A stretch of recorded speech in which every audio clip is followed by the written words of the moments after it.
Leviticus, chapter 1. The Lord called Moses and spoke to him from the tent of meeting, saying, Speak to the people of Israel and say to them, When any one of you brings an offering to the Lord, you shall bring your offering of livestock from the herd or from the flock.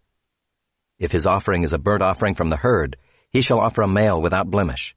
He shall bring it to the entrance of the tent of meeting, that he may be accepted before the Lord. He shall lay his hand on the head of the burnt offering, and it shall be accepted for him to make atonement for him. Then he shall kill the bull before the Lord, and Aaron's sons, the priests, shall bring the blood and throw the blood against the sides of the altar that is at the entrance of the tent of meeting. Then he shall flay the burnt offering and cut it into pieces, and the sons of Aaron the priest shall put fire on the altar and arrange wood on the fire. And Aaron's sons, the priests, shall arrange the pieces, the head and the fat, on the wood that is on the fire on the altar. But its entrails and its legs he shall wash with water.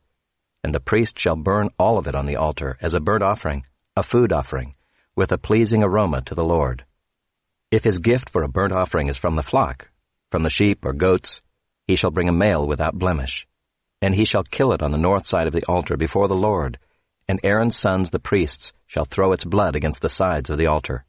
And he shall cut it into pieces, with its head and its fat, and the priest shall arrange them on the wood that is on the fire on the altar. But the entrails and the legs he shall wash with water. And the priest shall offer all of it, and burn it on the altar. It is a burnt offering, a food offering, with a pleasing aroma to the Lord. If his offering to the Lord is a burnt offering of birds, then he shall bring his offering of turtle doves or pigeons. And the priest shall bring it to the altar and wring off its head and burn it on the altar. Its blood shall be drained out on the side of the altar. He shall remove its crop with its contents, and cast it beside the altar on the east side, in the place for ashes. He shall tear it open by its wings, but shall not sever it completely. And the priest shall burn it on the altar, on the wood that is on the fire. It is a burnt offering, a food offering, with a pleasing aroma to the Lord. Chapter 2. When anyone brings a grain offering as an offering to the Lord, his offering shall be of fine flour. He shall pour oil on it and put frankincense on it and bring it to Aaron's sons, the priests. And he shall take from it a handful of the fine flour and oil with all of its frankincense, and the priest shall burn this as its memorial portion on the altar, a food offering with a pleasing aroma to the Lord. But the rest of the grain offering shall be for Aaron and his sons. It is a most holy part of the Lord's food offerings. When you bring a grain offering baked in the oven as an offering, it shall be unleavened loaves of fine flour mixed with oil, or unleavened wafers smeared with oil. And if your offering is a grain offering baked on a griddle, it shall be of fine flour unleavened mixed with oil. You shall break it in pieces and pour oil on it. It is a grain offering. And if your offering is a grain offering cooked in a pan, it shall be made of fine flour with oil. And you shall bring the grain offering that is made of these things to the Lord, and when it is presented to the priest, he shall bring it to the altar. And the priest shall take from the grain offering its memorial portion, and burn this on the altar, a food offering with a pleasing aroma to the Lord. But the rest of the grain offering shall be for Aaron and his sons. It is a most holy part of the Lord's food offerings. No grain offering that you bring to the Lord shall be made with leaven, for you shall burn no leaven nor any honey as a food offering to the Lord. As an offering of firstfruits you may bring them to the Lord, but they shall not be offered on the altar for a pleasing aroma. You shall season all your grain offerings with salt. You shall not let the salt of the covenant with your God be missing from your grain offering. With all your offerings you shall offer salt. If you offer a grain offering of firstfruits to the Lord, you shall offer for the grain offering of your firstfruits fresh ears, roasted with fire, crushed new grain. And you shall put oil on it and lay frankincense on it. It is a grain offering. And the priest shall burn as its memorial portion some of the crushed grain, and some of the oil with all of its frankincense. It is a food offering to the Lord. Chapter 3. If his offering is a sacrifice of peace offering, if he offers an animal from the herd, male or female, he shall offer it without blemish before the Lord. And he shall lay his hand on the head of his offering and kill it at the entrance of the tent of meeting. And Aaron's sons, the priests, shall throw the blood against the sides of the altar. And from the sacrifice of the peace offering, as a food offering to the Lord, he shall offer the fat covering the entrails, and all the fat that is on the entrails, and the 2 kidneys with the fat that is on them at the loins, and the long lobe of the liver that he shall remove with the kidneys. Then Aaron's son shall burn it on the altar on top of the burnt offering, which is on the wood on the fire. It is a food offering with a pleasing aroma to the Lord. If his offering for a sacrifice of peace offering to the Lord is an animal from the flock, male or female, he shall offer it without blemish. If he offers a lamb for his offering, then he shall offer it before the Lord, lay his hand on the head of his offering, and kill it in front of the tent of meeting. And Aaron's sons shall throw its blood against the sides of the altar. Then from the sacrifice of the peace offering he shall offer as a food offering to the Lord its fat. He shall remove the whole fat tail, cut off close to the backbone, and the fat that covers the entrails, and all the fat that is on the entrails, and the 2 kidneys with the fat that is on them at the loins, and the long lobe of the liver that he shall remove with the kidneys. And the priest shall burn it on the altar as a food offering to the Lord. If his offering is a goat, then he shall offer it before the Lord, and lay his hand on its head and kill it in front of the tent of meeting. And the sons of Aaron shall throw its blood against the sides of the altar. Then he shall offer from it as his offering for a food offering to the Lord, the fat covering the entrails, and all the fat that is on the entrails, and the 2 kidneys with the fat that is on them at the loins, and the long lobe of the liver that he shall remove with the kidneys. And the priest shall burn them on the altar as a food offering with a pleasing aroma. All fat is the Lord's. It shall be a statute forever throughout your generations in all your dwelling places, that you eat neither fat nor blood. Chapter 4. And the Lord spoke to Moses, saying, Speak to the people of Israel, saying, If anyone sins unintentionally in any of the Lord's commandments about things not to be done, and does any one of them, if it is the anointed priest who sins, thus bringing guilt on the people, then he shall offer for the sin that he has committed a bull from the herd without blemish to the Lord for a sin offering. He shall bring the bull to the entrance of the tent of meeting before the Lord, and lay his hand on the head of the bull, and kill the bull before the Lord. And the anointed priest shall take some of the blood of the bull, and bring it into the tent of meeting. And the priest shall dip his finger in the blood, and sprinkle part of the blood 7 times before the Lord in front of the veil of the sanctuary. And the priest shall put some of the blood on the horns of the altar of fragrant incense before the Lord, that is in the tent of meeting, and all the rest of the blood of the bull he shall pour out at the base of the altar of burnt offering, that is at the entrance of the tent of meeting. And all the fat of the bull of the sin offering he shall remove from it, the fat that covers the entrails, and all the fat that is on the entrails, and the 2 kidneys with the fat that is on them at the loins, and the long lobe of the liver that he shall remove with the kidneys, just as these are taken from the ox of the sacrifice of the peace offerings. And the priest shall burn them on the altar of burnt offering. But the skin of the bull and all its flesh, with its head, its legs, its entrails, and its dung, all the rest of the bull, he shall carry outside the camp to a clean place, to the ash heap, and shall burn it up on a fire of wood. On the ash heap it shall be burned up. If the whole congregation of Israel sins unintentionally, and the thing is hidden from the eyes of the assembly, and they do any one of the things that by the Lord's commandments ought not to be done, and they realize their guilt, when the sin which they have committed becomes known, the assembly shall offer a bull from the herd for a sin offering, and bring it in front of the tent of meeting. And the elders of the congregation shall lay their hands on the head of the bull before the Lord, and the bull shall be killed before the Lord.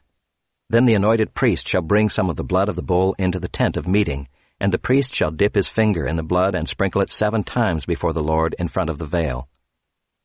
And he shall put some of the blood on the horns of the altar that is in the tent of meeting before the Lord, and the rest of the blood he shall pour out at the base of the altar of burnt offering that is at the entrance of the tent of meeting.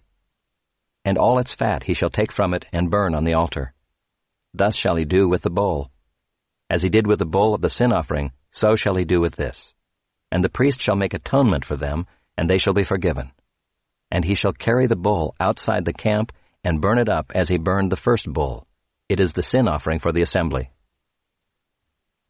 When a leader sins, doing unintentionally any one of all the things that by the commandments of the Lord his God ought not to be done, and realizes his guilt, or the sin which he has committed is made known to him, he shall bring as his offering a goat, a male without blemish, and shall lay his hand on the head of the goat and kill it in the place where they kill the burnt offering before the Lord. It is a sin offering. Then the priest shall take some of the blood of the sin offering with his finger and put it on the horns of the altar of burnt offering, and pour out the rest of its blood at the base of the altar of burnt offering. And all its fat he shall burn on the altar like the fat of the sacrifice of peace offerings. So the priest shall make atonement for him for his sin, and he shall be forgiven.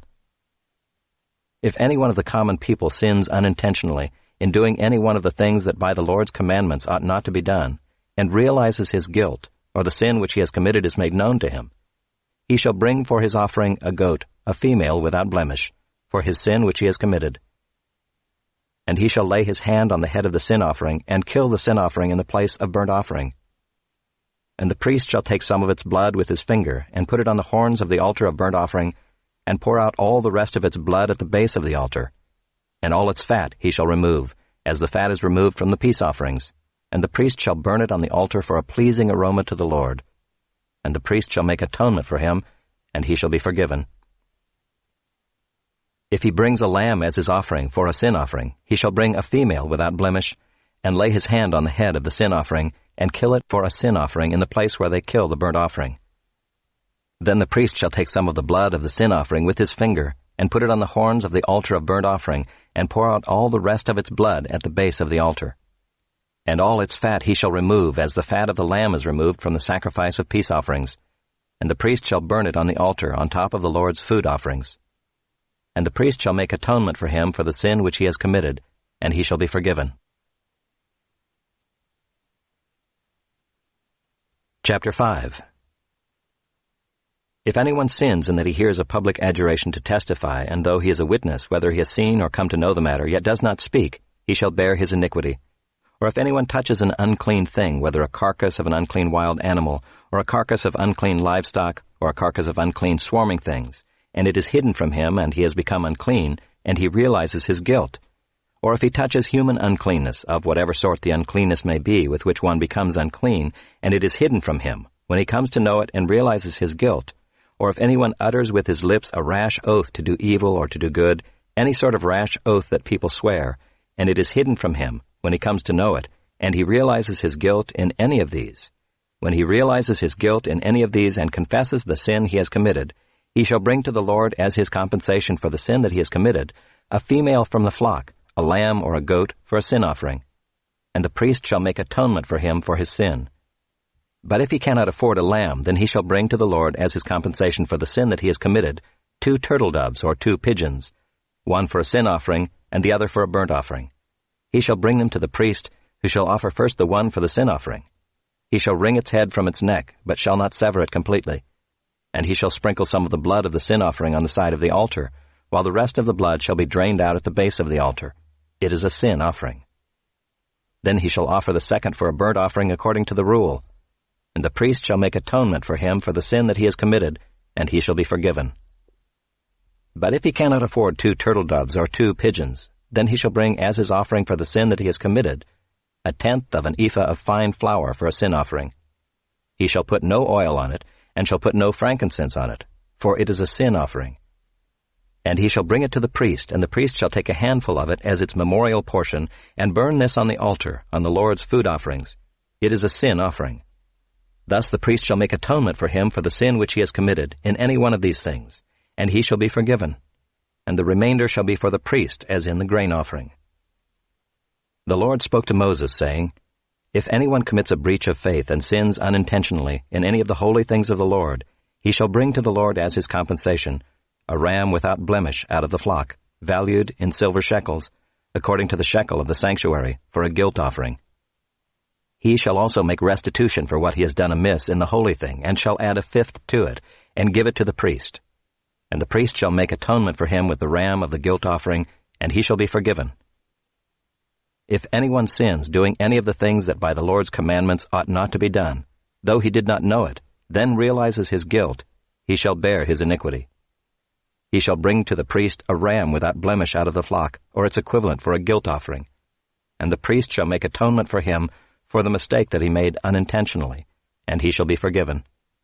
It is a guilt offering. He has indeed incurred guilt before the Lord. Chapter 6. The Lord spoke to Moses, saying, If anyone sins and commits a breach of faith against the Lord by deceiving his neighbor in a matter of deposit or security, or through robbery, or if he has oppressed his neighbor, or has found something lost and lied about it, swearing falsely, in any of all the things that people do and sin thereby, if he has sinned and has realized his guilt and will restore what he took by robbery, or what he got by oppression, or the deposit that was committed to him, or the lost thing that he found, or anything about which he has sworn falsely, he shall restore it in full, and shall add a fifth to it, and give it to him to whom it belongs on the day he realizes his guilt. And he shall bring to the priest as his compensation to the Lord a ram without blemish out of the flock, or its equivalent, for a guilt offering. And the priest shall make atonement for him before the Lord, and he shall be forgiven for any of the things that one may do, and thereby become guilty. The Lord spoke to Moses, saying, Command Aaron and his sons, saying, This is the law of the burnt offering. The burnt offering shall be on the hearth on the altar all night until the morning, and the fire of the altar shall be kept burning on it. And the priest shall put on his linen garment, and put his linen undergarment on his body, and he shall take up the ashes to which the fire has reduced the burnt offering on the altar, and put them beside the altar. Then he shall take off his garments and put on other garments, and carry the ashes outside the camp to a clean place. The fire on the altar shall be kept burning on it. It shall not go out. The priest shall burn wood on it every morning, and he shall arrange the burnt offering on it, and shall burn on it the fat of the peace offerings. Fire shall be kept burning on the altar continually. It shall not go out. And this is the law of the grain offering. The sons of Aaron shall offer it before the Lord in front of the altar. And one shall take from it a handful of the fine flour of the grain offering, and its oil, and all the frankincense that is on the grain offering, and burn this as its memorial portion on the altar, a pleasing aroma to the Lord. And the rest of it Aaron and his sons shall eat. It shall be eaten unleavened in a holy place. In the court of the tent of meeting they shall eat it. It shall not be baked with leaven. I have given it as their portion of my food offerings. It is a thing most holy, like the sin offering and the guilt offering. Every male among the children of Aaron may eat of it, as decreed forever throughout your generations, from the Lord's food offerings. Whatever touches them shall become holy. The Lord spoke to Moses, saying, This is the offering that Aaron and his sons shall offer to the Lord on the day when he is anointed. 1/10 of an ephah of fine flour as a regular grain offering, half of it in the morning and half in the evening. It shall be made with oil on a griddle. You shall bring it well mixed in baked pieces like a grain offering, and offer it for a pleasing aroma to the Lord. The priest from among Aaron's sons, who is anointed to succeed him, shall offer it to the Lord as decreed forever. The whole of it shall be burned. Every grain offering of a priest shall be wholly burned. It shall not be eaten.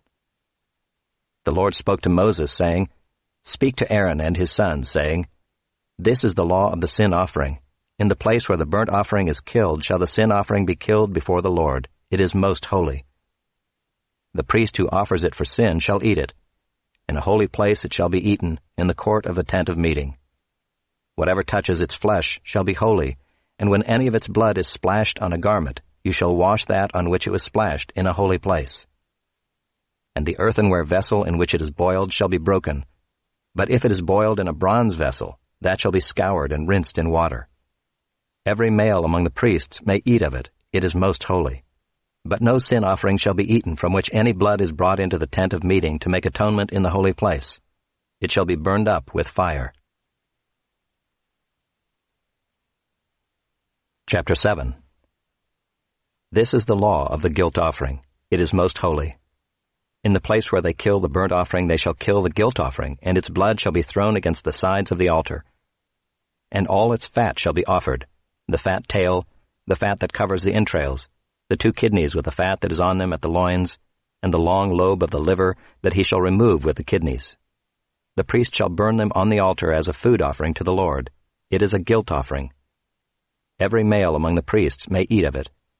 It shall be eaten in a holy place. It is most holy. The guilt offering is just like the sin offering. There is one law for them. The priest who makes atonement with it shall have it.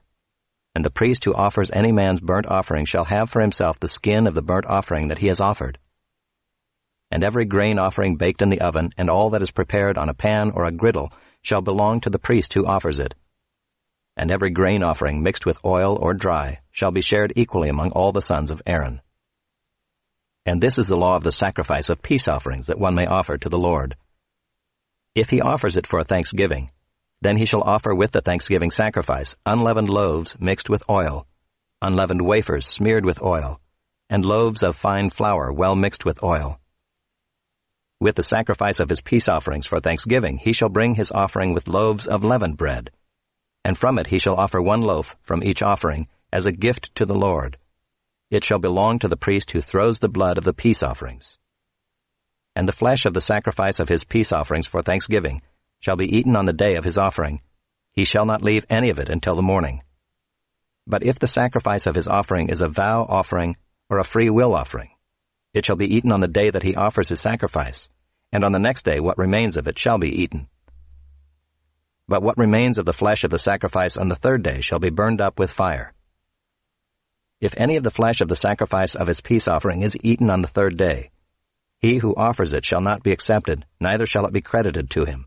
It is tainted, and he who eats of it shall bear his iniquity. Flesh that touches any unclean thing shall not be eaten. It shall be burned up with fire.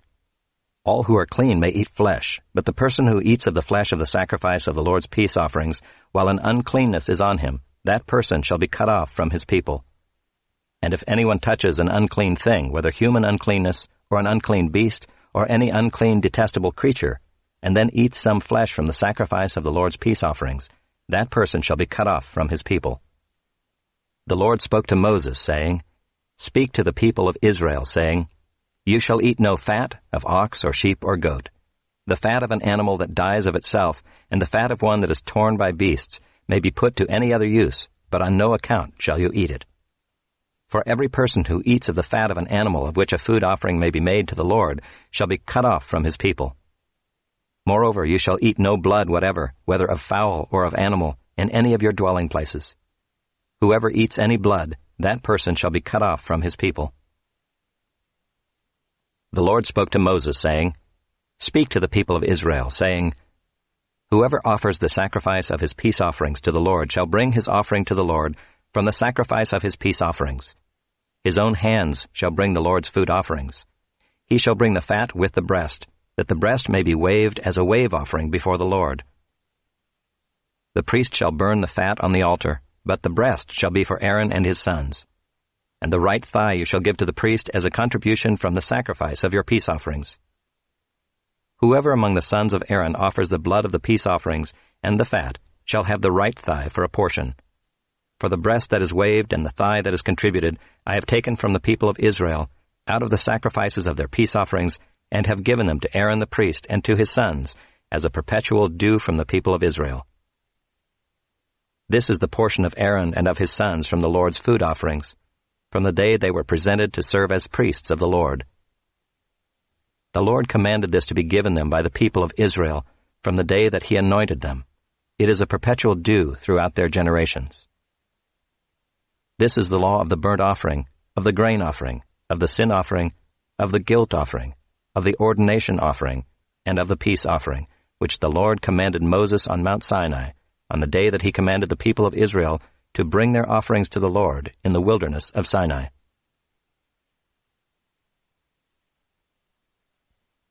Chapter 8. The Lord spoke to Moses, saying, Take Aaron and his sons with him, and the garments and the anointing oil and the bull of the sin offering and the 2 rams and the basket of unleavened bread, and assemble all the congregation at the entrance of the tent of meeting. And Moses did as the Lord commanded him, and the congregation was assembled at the entrance of the tent of meeting. And Moses said to the congregation, This is the thing that the Lord has commanded to be done. And Moses brought Aaron and his sons and washed them with water. And he put the coat on him and tied the sash around his waist, and clothed him with the robe, and put the ephod on him, and tied the skillfully woven band of the ephod around him, binding it to him with the band. And he placed the breastpiece on him, and in the breastpiece he put the Urim and the Thummim. And he set the turban on his head, and on the turban in front he set the golden plate, the holy crown, as the Lord commanded Moses. Then Moses took the anointing oil and anointed the tabernacle and all that was in it, and consecrated them. And he sprinkled some of it on the altar 7 times, and anointed the altar and all its utensils and the basin and its stand, to consecrate them. And he poured some of the anointing oil on Aaron's head, and anointed him to consecrate him. And Moses brought Aaron's sons, and clothed them with coats, and tied sashes around their waists, and bound caps on them, as the Lord commanded Moses. Then he brought the bull of the sin offering, and Aaron and his sons laid their hands on the head of the bull of the sin offering. And he killed it, and Moses took the blood, and with his finger put it on the horns of the altar around it, and purified the altar, and poured out the blood at the base of the altar, and consecrated it to make atonement for it. And he took all the fat that was on the entrails, and the long lobe of the liver, and the 2 kidneys with their fat, and Moses burned them on the altar. But the bull and its skin, and its flesh, and its dung, he burned up with fire outside the camp, as the Lord commanded Moses. Then he presented the ram of the burnt offering, and Aaron and his sons laid their hands on the head of the ram, and he killed it, and Moses threw the blood against the sides of the altar. He cut the ram into pieces, and Moses burned the head and the pieces and the fat. He washed the entrails and the legs with water, and Moses burned the whole ram on the altar. It was a burnt offering with a pleasing aroma, a food offering for the Lord, as the Lord commanded Moses. Then he presented the other ram, the ram of ordination, and Aaron and his sons laid their hands on the head of the ram, and he killed it, and Moses took some of its blood and put it on the lobe of Aaron's right ear, and on the thumb of his right hand, and on the big toe of his right foot. Then he presented Aaron's sons, and Moses put some of the blood on the lobes of their right ears, and on the thumbs of their right hands, and on the big toes of their right feet.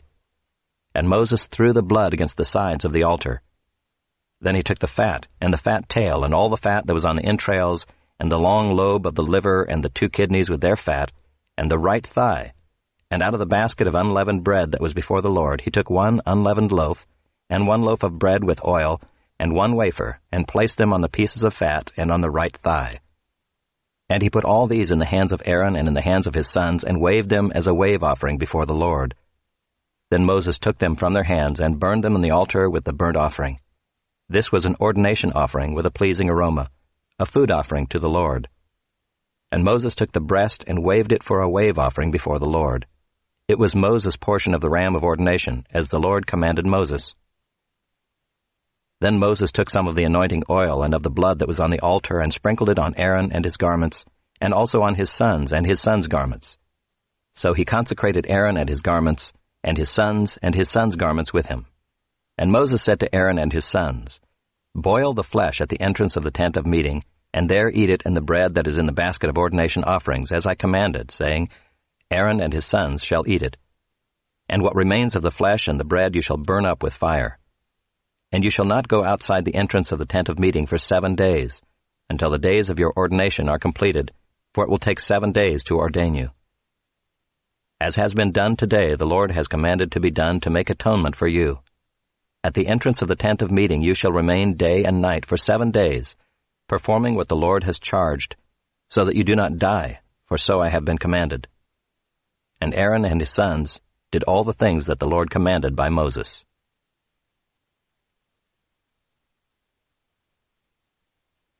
Chapter 9.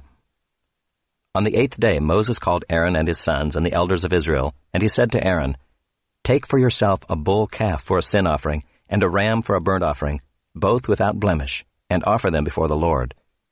And say to the people of Israel, Take a male goat for a sin offering, and a calf and a lamb, both a year old without blemish, for a burnt offering, and an ox and a ram for peace offerings, to sacrifice before the Lord, and a grain offering mixed with oil, for today the Lord will appear to you." And they brought what Moses commanded in front of the tent of meeting, and all the congregation drew near and stood before the Lord. And Moses said, "This is the thing that the Lord commanded you to do, that the glory of the Lord may appear to you."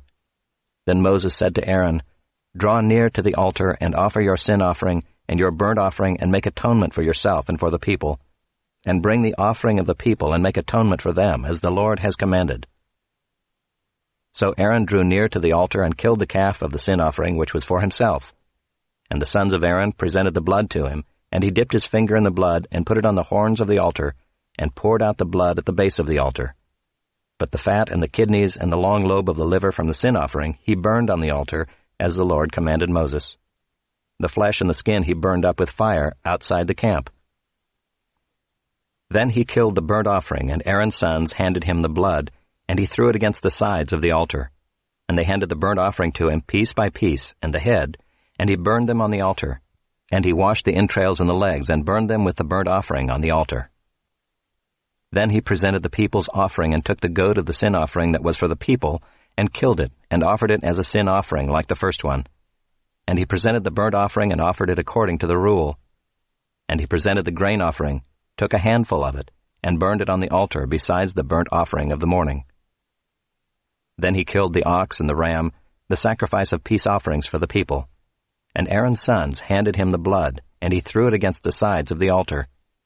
But the fat pieces of the ox and of the ram, the fat tail and that which covers the entrails, and the kidneys and the long lobe of the liver, they put the fat pieces on the breasts, and he burned the fat pieces on the altar. But the breasts and the right thigh Aaron waved for a wave offering before the Lord, as Moses commanded. Then Aaron lifted up his hands toward the people and blessed them, and he came down from offering the sin offering and the burnt offering and the peace offerings. And Moses and Aaron went into the tent of meeting, and when they came out they blessed the people, and the glory of the Lord appeared to all the people. And fire came out from before the Lord and consumed the burnt offering and the pieces of fat on the altar, and when all the people saw it, they shouted and fell on their faces.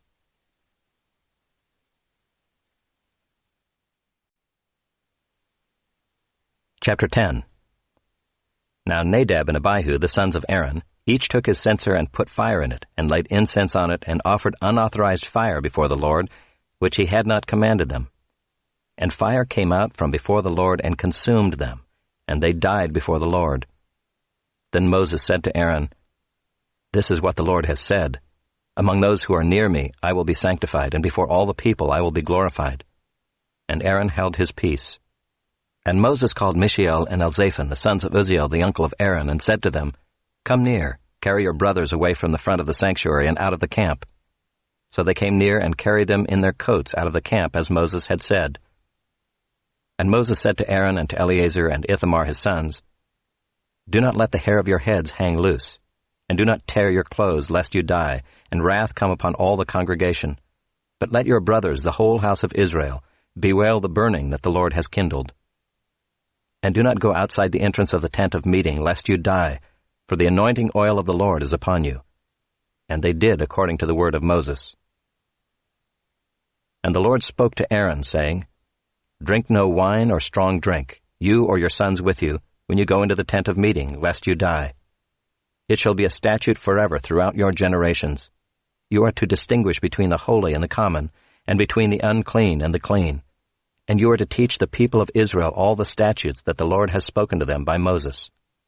Moses spoke to Aaron and to Eleazar and Ithamar his surviving sons, "Take the grain offering that is left of the Lord's food offerings, and eat it unleavened beside the altar, for it is most holy. You shall eat it in a holy place, because it is your due, and your sons' due, from the Lord's food offerings, for so I am commanded. But the breast that is waved and the thigh that is contributed you shall eat in a clean place, you and your sons and your daughters with you, for they are given as your due, and your sons' due, from the sacrifices of the peace offerings of the people of Israel.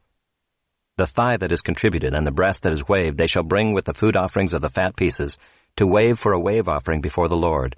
And it shall be yours and your sons with you as a due forever, as the Lord has commanded." Now Moses diligently inquired about the goat of the sin offering, and behold, it was burned up. And he was angry with Eleazar and Ithamar, the surviving sons of Aaron, saying, "Why have you not eaten the sin offering in the place of the sanctuary, since it is a thing most holy and has been given to you, that you may bear the iniquity of the congregation, to make atonement for them before the Lord? Behold, its blood was not brought into the inner part of the sanctuary. You certainly ought to have eaten it in the sanctuary, as I commanded." And Aaron said to Moses, "Behold, today they have offered their sin offering and their burnt offering before the Lord, and yet such things as these have happened to me. If I had eaten the sin offering today, would the Lord have approved?" And when Moses heard that, he approved. Chapter 11. And the Lord spoke to Moses and Aaron, saying to them, "Speak to the people of Israel, saying, These are the living things that you may eat among all the animals that are on the earth. Whatever parts the hoof, and is cloven-footed, and chews the cud among the animals, you may eat. Nevertheless, among those that chew the cud or part the hoof, you shall not eat these. The camel, because it chews the cud, but does not part the hoof, is unclean to you. And the rock badger, because it chews the cud, but does not part the hoof, is unclean to you. And the hare, because it chews the cud, but does not part the hoof, is unclean to you.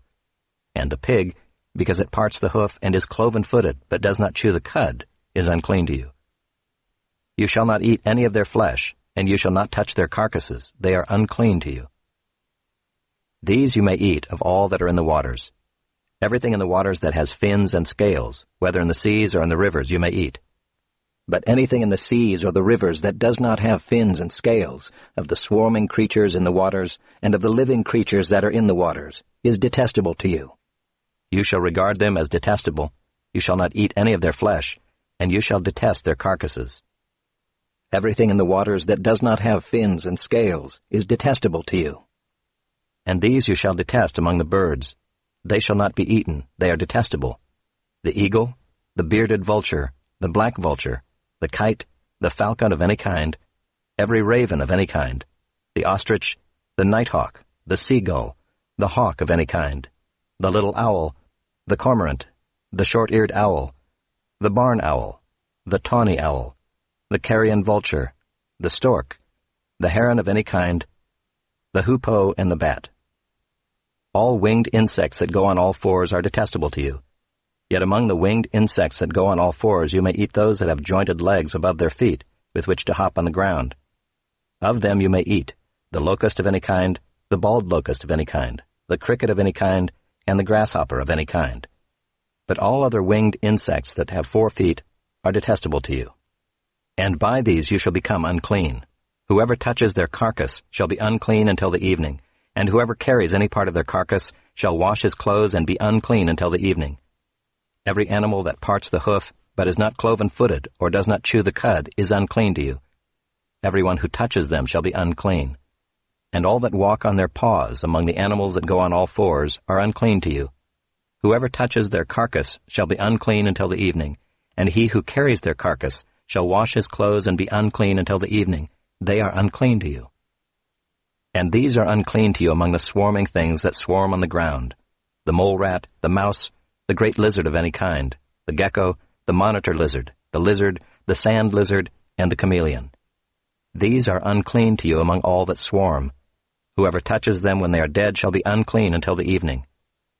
And anything on which any of them falls when they are dead shall be unclean, whether it is an article of wood or a garment, or a skin, or a sack, any article that is used for any purpose. It must be put into water, and it shall be unclean until the evening, then it shall be clean. And if any of them falls into any earthenware vessel, all that is in it shall be unclean, and you shall break it. Any food in it that could be eaten, on which water comes, shall be unclean. And all drink that could be drunk from every such vessel shall be unclean. And everything on which any part of their carcass falls shall be unclean. Whether oven or stove, it shall be broken in pieces. They are unclean and shall remain unclean for you. Nevertheless, a spring or a cistern holding water shall be clean, but whoever touches a carcass in them shall be unclean. And if any part of their carcass falls upon any seed grain that is to be sown, it is clean. But if water is put on the seed and any part of their carcass falls on it, it is unclean to you. And if any animal which you may eat dies, whoever touches its carcass shall be unclean until the evening. And whoever eats of its carcass shall wash his clothes and be unclean until the evening. And whoever carries the carcass shall wash his clothes and be unclean until the evening. Every swarming thing that swarms on the ground is detestable. It shall not be eaten. Whatever goes on its belly, and whatever goes on all fours, or whatever has many feet, any swarming thing that swarms on the ground, you shall not eat, for they are detestable. You shall not make yourselves detestable with any swarming thing that swarms, and you shall not defile yourselves with them and become unclean through them. For I am the Lord your God. Consecrate yourselves therefore, and be holy, for I am holy. You shall not defile yourselves with any swarming thing that crawls on the ground. For I am the Lord who brought you up out of the land of Egypt to be your God. You shall therefore be holy, for I am holy. This is the law about beast and bird and every living creature that moves through the waters and every creature that swarms on the ground, to make a distinction between the unclean and the clean, and between the living creature that may be eaten and the living creature that may not be eaten. Chapter 12. The Lord spoke to Moses, saying, Speak to the people of Israel, saying, If a woman conceives and bears a male child, then she shall be unclean 7 days. As at the time of her menstruation, she shall be unclean. And on the 8th day, the flesh of his foreskin shall be circumcised. Then she shall continue for 33 days in the blood of her purifying. She shall not touch anything holy nor come into the sanctuary, until the days of her purifying are completed. But if she bears a female child, then she shall be unclean 2 weeks, as in her menstruation. And she shall continue in the blood of her purifying for 66 days. And when the days of her purifying are completed, whether for a son or for a daughter, she shall bring to the priest at the entrance of the tent of meeting a lamb a year old for a burnt offering, and a pigeon or a turtle dove for a sin offering. And he shall offer it before the Lord and make atonement for her. Then she shall be clean from the flow of her blood. This is the law for her who bears a child, either male or female. And if she cannot afford a lamb, then she shall take 2 turtle doves or 2 pigeons, one for a burnt offering, and the other for a sin offering. And the priest shall make atonement for her, and she shall be clean. Chapter 13. The Lord spoke to Moses and Aaron, saying, When a person has on the skin of his body a swelling or an eruption or a spot, and it turns into a case of leprous disease on the skin of his body, then he shall be brought to Aaron the priest, or to one of his sons the priests, and the priest shall examine the diseased area on the skin of his body. And if the hair in the diseased area has turned white, and the disease appears to be deeper than the skin of his body, it is a case of leprous disease. When the priest has examined him, he shall pronounce him unclean. But if the spot is white in the skin of his body and appears no deeper than the skin, and the hair in it has not turned white, the priest shall shut up the diseased person for 7 days. And the priest shall examine him on the 7th day, and if in his eyes the disease is checked, and the disease has not spread in the skin, then the priest shall shut him up for another 7 days. And the priest shall examine him again on the 7th day, and if the diseased area has faded and the disease has not spread in the skin, then the priest shall pronounce him clean. It is only an eruption. And he shall wash his clothes and be clean. But if the eruption spreads in the skin, after he has shown himself to the priest for his cleansing, he shall appear again before the priest. And the priest shall look, and if the eruption has spread in the skin, then the priest shall pronounce him unclean. It is a leprous disease. When a man is afflicted with a leprous disease, he shall be brought to the priest, and the priest shall look. And if there is a white swelling in the skin that has turned the hair white, and there is raw flesh in the swelling, it is a chronic leprous disease in the skin of his body, and the priest shall pronounce him unclean. He shall not shut him up, for he is unclean. And if the leprous disease breaks out in the skin, so that the leprous disease covers all the skin of the diseased person from head to foot, so far as the priest can see, then the priest shall look, and if the leprous disease has covered all his body, he shall pronounce him clean of the disease. It has all turned white, and he is clean. But when raw flesh appears on him, he shall be unclean. And the priest shall examine the raw flesh and pronounce him unclean. Raw flesh is unclean, for it is a leprous disease. But if the raw flesh recovers and turns white again, then he shall come to the priest, and the priest shall examine him. And if the disease has turned white, then the priest shall pronounce the diseased person clean. He is clean. If there is in the skin of one's body a boil and it heals, and in the place of the boil there comes a white swelling or a reddish white spot, then it shall be shown to the priest. And the priest shall look, and if it appears deeper than the skin and its hair has turned white, then the priest shall pronounce him unclean. It is a case of leprous disease that has broken out in the boil. But if the priest examines it, and there is no white hair in it, and it is not deeper than the skin, but has faded, then the priest shall shut him up 7 days.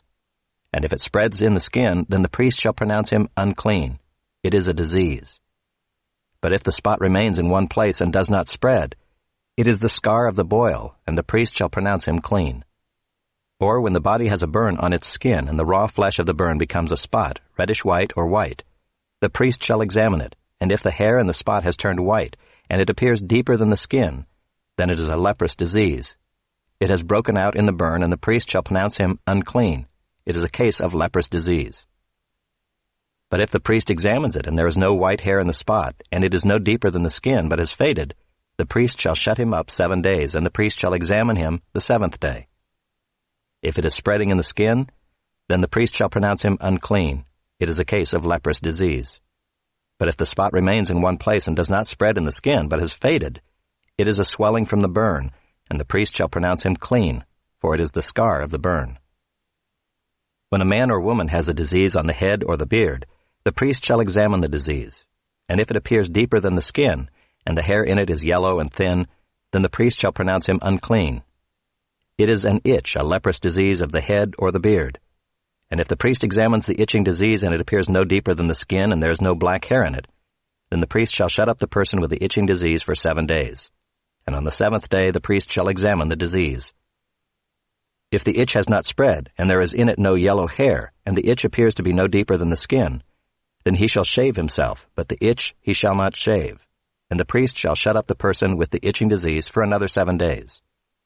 And on the 7th day the priest shall examine the itch, and if the itch has not spread in the skin, and it appears to be no deeper than the skin, then the priest shall pronounce him clean, and he shall wash his clothes and be clean.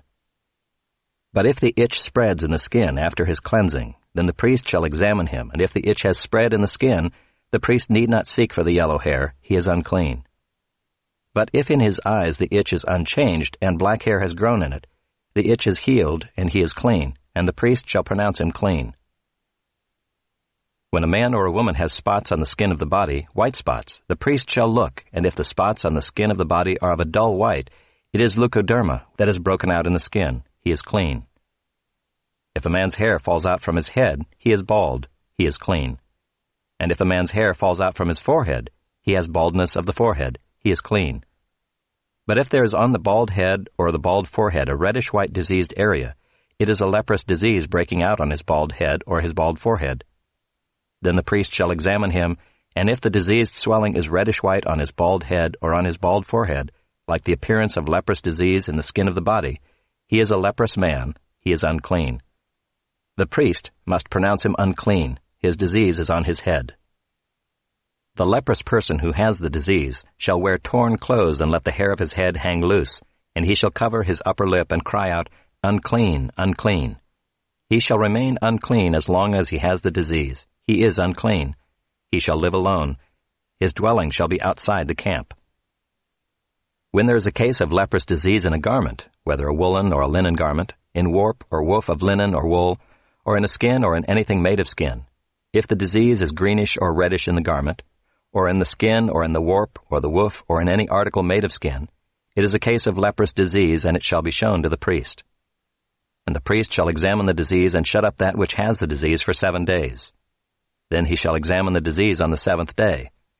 If the disease has spread in the garment, in the warp or the woof, or in the skin, whatever be the use of the skin, the disease is a persistent leprous disease, it is unclean. And he shall burn the garment, or the warp or the woof, the wool or the linen, or any article made of skin that is diseased, for it is a persistent leprous disease. It shall be burned in the fire. And if the priest examines, and if the disease has not spread in the garment, in the warp or the woof, or in any article made of skin, then the priest shall command that they wash the thing in which is the disease, and he shall shut it up for another 7 days. And the priest shall examine the diseased thing after it has been washed. And if the appearance of the diseased area has not changed, though the disease has not spread, it is unclean. You shall burn it in the fire, whether the rot is on the back or on the front. But if the priest examines, and if the diseased area has faded after it has been washed, he shall tear it out of the garment or the skin or the warp or the woof. Then if it appears again in the garment, in the warp or the woof, or in any article made of skin, it is spreading. You shall burn with fire whatever has the disease. But the garment or the warp or the woof, or any article made of skin from which the disease departs when you have washed it, shall then be washed a second time and be clean. This is the law for a case of leprous disease in a garment of wool or linen, either in the warp or the woof or in any article made of skin, to determine whether it is clean or unclean. Chapter 14. The Lord spoke to Moses, saying, "This shall be the law of the leprous person for the day of his cleansing. He shall be brought to the priest, and the priest shall go out of the camp, and the priest shall look. Then if the case of leprous disease is healed in the leprous person, the priest shall command them to take for him who is to be cleansed 2 live clean birds, and cedar wood, and scarlet yarn, and hyssop. And the priest shall command them to kill one of the birds in an earthenware vessel over fresh water. He shall take the live bird with the cedar wood and the scarlet yarn and the hyssop, and dip them and the live bird in the blood of the bird that was killed over the fresh water. And he shall sprinkle it 7 times on him who is to be cleansed of the leprous disease. Then he shall pronounce him clean, and shall let the living bird go into the open field. And he who is to be cleansed shall wash his clothes, and shave off all his hair, and bathe himself in water, and he shall be clean. And after that he may come into the camp, but live outside his tent 7 days. And on the 7th day he shall shave off all his hair from his head, his beard, and his eyebrows. he shall shave off all his hair, and then he shall wash his clothes and bathe his body in water, and he shall be clean. And on the 8th day he shall take 2 male lambs without blemish, and 1 ewe lamb a year old without blemish, and a grain offering of 3/10 of an ephah of fine flour mixed with oil, and 1 log of oil. And the priest who cleanses him shall set the man who is to be cleansed and these things before the Lord at the entrance of the tent of meeting. And the priest shall take 1 of the male lambs and offer it for a guilt offering, along with the log of oil, and wave them for a wave offering before the Lord.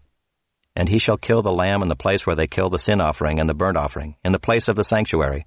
For the guilt offering, like the sin offering, belongs to the priest. It is most holy. The priest shall take some of the blood of the guilt offering, and the priest shall put it on the lobe of the right ear of him who is to be cleansed, and on the thumb of his right hand, and on the big toe of his right foot. Then the priest shall take some of the log of oil and pour it into the palm of his own left hand, and dip his right finger in the oil that is in his left hand, and sprinkle some oil with his finger 7 times before the Lord.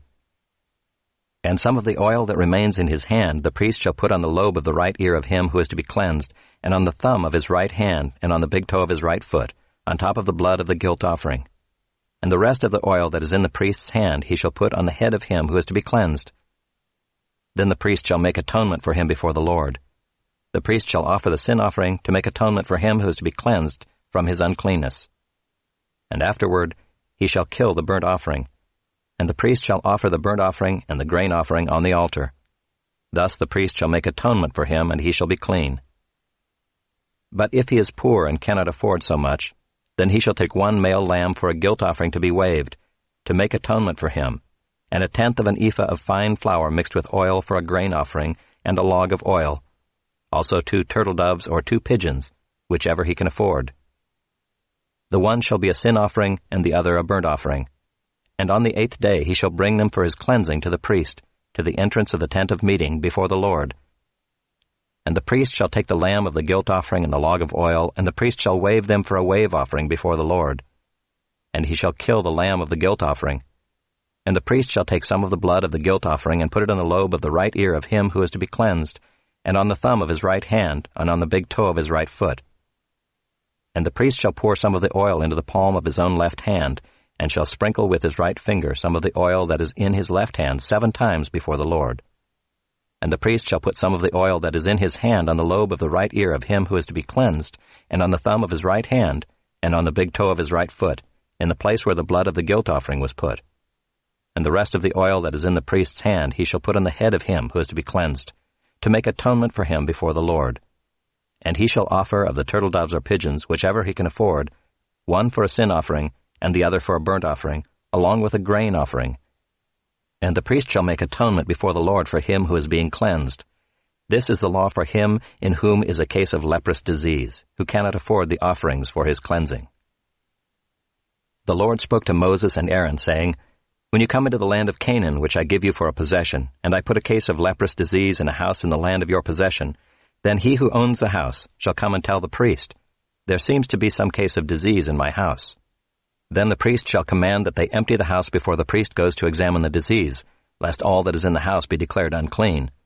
And afterward the priest shall go in to see the house, and he shall examine the disease. And if the disease is in the walls of the house with greenish or reddish spots, and if it appears to be deeper than the surface, then the priest shall go out of the house to the door of the house, and shut up the house 7 days. And the priest shall come again on the 7th day and look. If the disease has spread in the walls of the house, then the priest shall command that they take out the stones in which is the disease, and throw them into an unclean place outside the city. And he shall have the inside of the house scraped all around, and the plaster that they scrape off they shall pour out in an unclean place outside the city. Then they shall take other stones and put them in the place of those stones, and he shall take other plaster and plaster the house. If the disease breaks out again in the house after he has taken out the stones and scraped the house and plastered it, then the priest shall go and look. And if the disease has spread in the house, it is a persistent leprous disease in the house. It is unclean. And he shall break down the house, its stones and timber, and all the plaster of the house, and he shall carry them out of the city to an unclean place. Moreover, whoever enters the house while it is shut up shall be unclean until the evening, and whoever sleeps in the house shall wash his clothes, and whoever eats in the house shall wash his clothes. But if the priest comes and looks, and if the disease has not spread in the house after the house was plastered, Then the priest shall pronounce the house clean, for the disease is healed. And for the cleansing of the house he shall take 2 small birds, with cedar wood and scarlet yarn and hyssop, and shall kill one of the birds in an earthenware vessel over fresh water, and shall take the cedar wood and the hyssop and the scarlet yarn, along with the live bird, and dip them in the blood of the bird that was killed, and in the fresh water, and sprinkle the house 7 times. Thus he shall cleanse the house with the blood of the bird, and with the fresh water, and with the live bird, and with the cedar wood, and hyssop, and scarlet yarn. And he shall let the live bird go out of the city into the open country. So he shall make atonement for the house, and it shall be clean.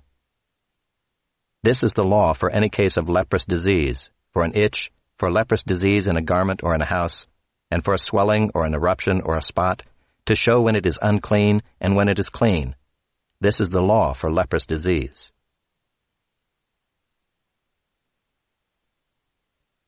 Chapter 15. The Lord spoke to Moses and Aaron, saying, Speak to the people of Israel and say to them, When any man has a discharge from his body, his discharge is unclean.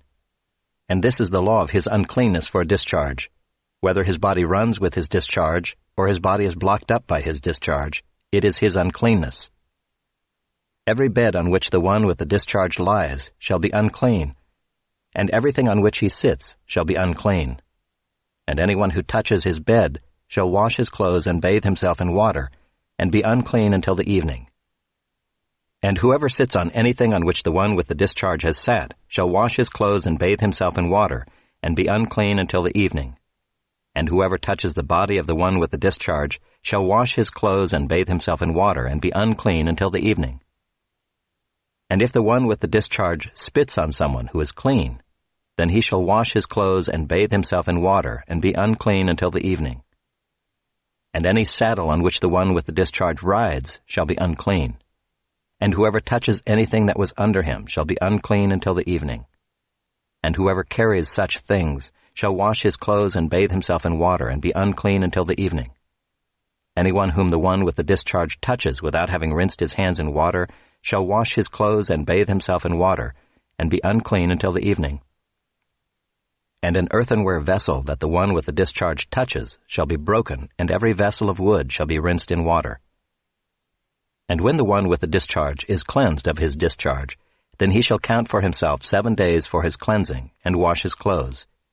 And he shall bathe his body in fresh water, and shall be clean. And on the 8th day he shall take 2 turtle doves or 2 pigeons, and come before the Lord to the entrance of the tent of meeting, and give them to the priest. And the priest shall use them, one for a sin offering, and the other for a burnt offering. And the priest shall make atonement for him before the Lord for his discharge. If a man has an emission of semen, he shall bathe his whole body in water, and be unclean until the evening. And every garment and every skin on which the semen comes shall be washed with water, and be unclean until the evening. If a man lies with a woman and has an emission of semen, both of them shall bathe themselves in water, and be unclean until the evening. When a woman has a discharge, and the discharge in her body is blood, she shall be in her menstrual impurity for 7 days, and whoever touches her shall be unclean until the evening. And everything on which she lies during her menstrual impurity shall be unclean. Everything also on which she sits shall be unclean. And whoever touches her bed shall wash his clothes and bathe himself in water, and be unclean until the evening. And whoever touches anything on which she sits shall wash his clothes and bathe himself in water, and be unclean until the evening. Whether it is the bed or anything on which she sits, when he touches it he shall be unclean until the evening. And if any man lies with her, and her menstrual impurity comes upon him, he shall be unclean 7 days, and every bed on which he lies shall be unclean. If a woman has a discharge of blood for many days, not at the time of her menstrual impurity, or if she has a discharge beyond the time of her impurity, all the days of the discharge she shall continue in uncleanness.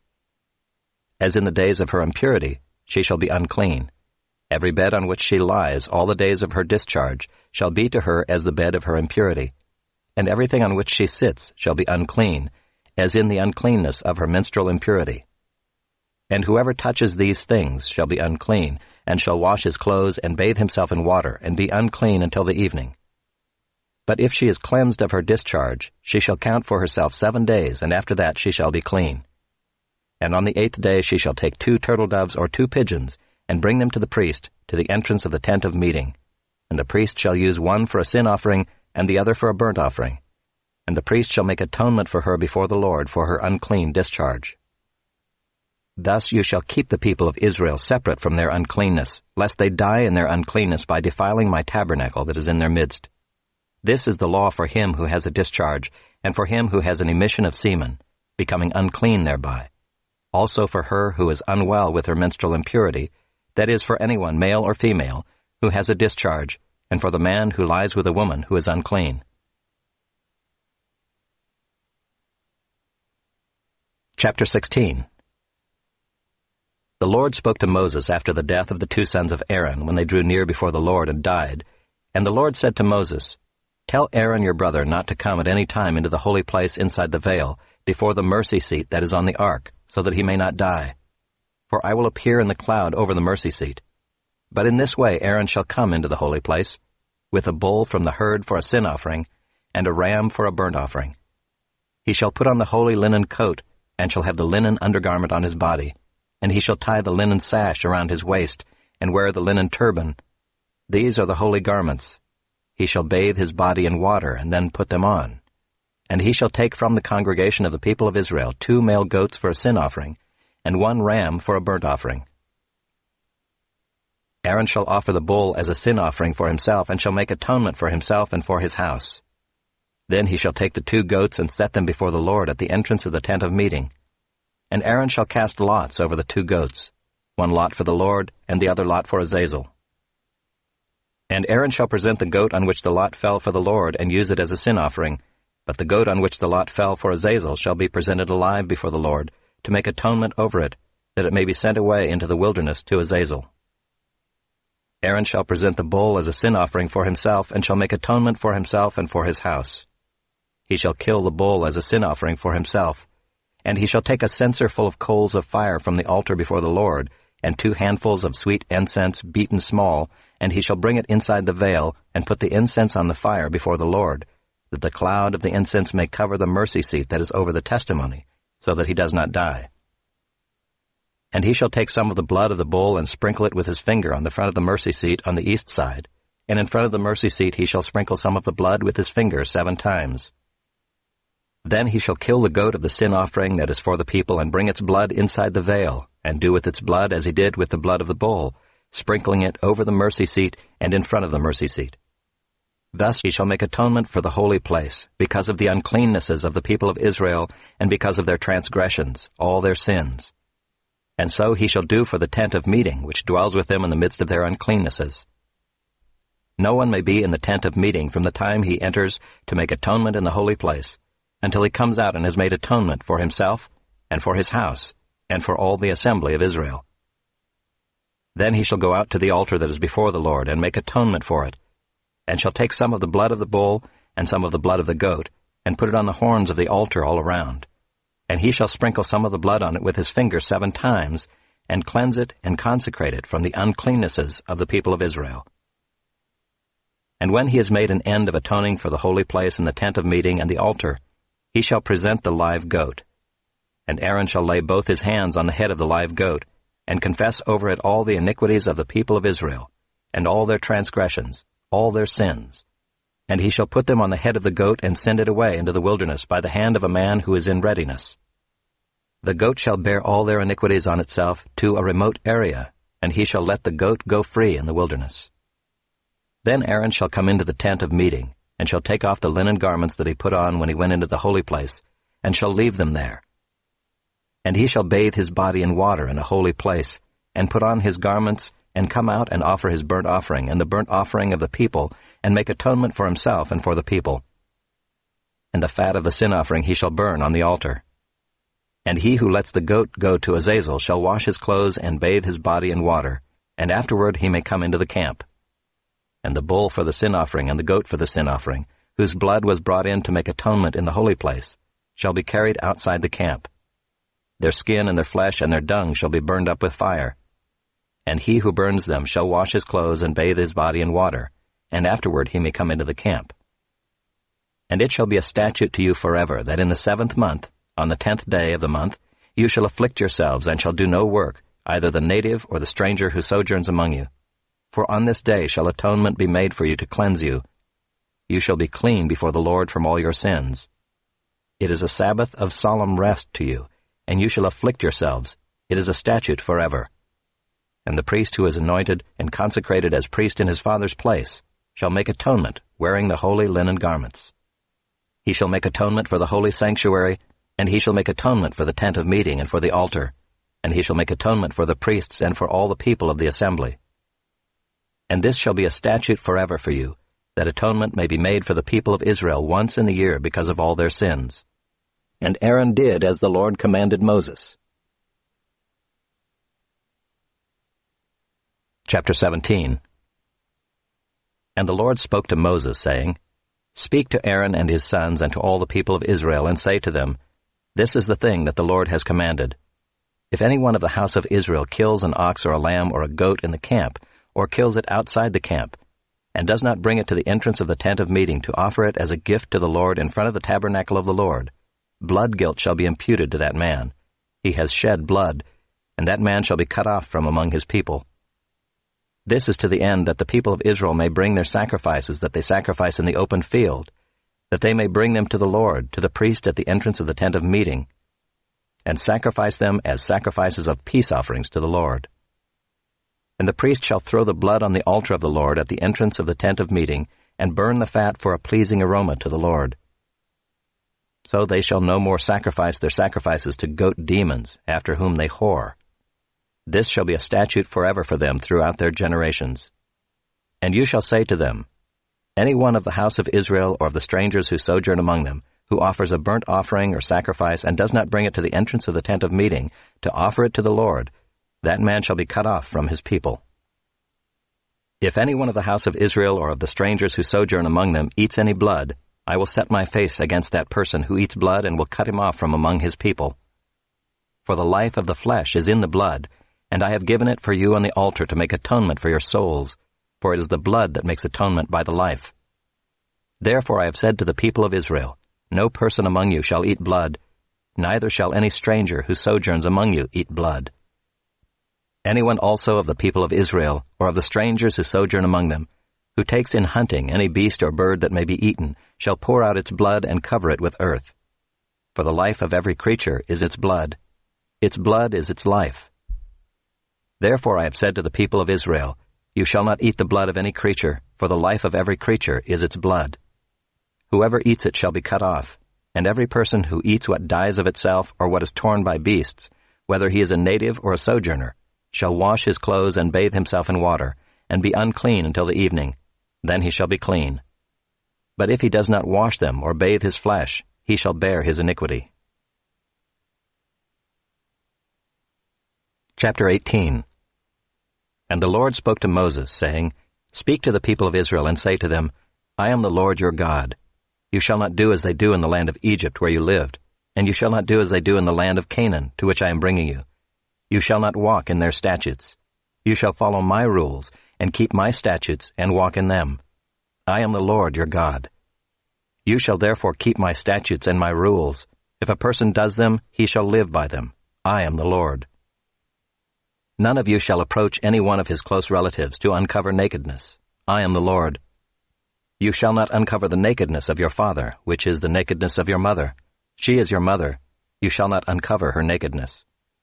You shall not uncover the nakedness of your father's wife. It is your father's nakedness. You shall not uncover the nakedness of your sister, your father's daughter, or your mother's daughter, whether brought up in the family or in another home. You shall not uncover the nakedness of your son's daughter, or of your daughter's daughter, for their nakedness is your own nakedness. You shall not uncover the nakedness of your father's wife's daughter, brought up in your father's family, since she is your sister. You shall not uncover the nakedness of your father's sister. She is your father's relative. You shall not uncover the nakedness of your mother's sister, for she is your mother's relative. You shall not uncover the nakedness of your father's brother, that is, you shall not approach his wife, she is your aunt. You shall not uncover the nakedness of your daughter-in-law. She is your son's wife. You shall not uncover her nakedness. You shall not uncover the nakedness of your brother's wife. It is your brother's nakedness. You shall not uncover the nakedness of a woman and of her daughter, and you shall not take her son's daughter or her daughter's daughter to uncover her nakedness. They are relatives. It is depravity. And you shall not take a woman as a rival wife to her sister, uncovering her nakedness while her sister is still alive. You shall not approach a woman to uncover her nakedness while she is in her menstrual uncleanness. And you shall not lie sexually with your neighbor's wife and so make yourself unclean with her. You shall not give any of your children to offer them to Moloch, and so profane the name of your God. I am the Lord. You shall not lie with a male as with a woman. It is an abomination. And you shall not lie with any animal and so make yourself unclean with it. Neither shall any woman give herself to an animal to lie with it. It is perversion. Do not make yourselves unclean by any of these things. For by all these the nations I am driving out before you have become unclean, and the land became unclean, so that I punished its iniquity, and the land vomited out its inhabitants. But you shall keep my statutes and my rules, and do none of these abominations, either the native or the stranger who sojourns among you. For the people of the land who were before you did all of these abominations, so that the land became unclean, lest the land vomit you out when you make it unclean, as it vomited out the nation that was before you. For everyone who does any of these abominations, the persons who do them shall be cut off from among their people. So keep my charge never to practice any of these abominable customs that were practiced before you, and never to make yourselves unclean by them. I am the Lord your God.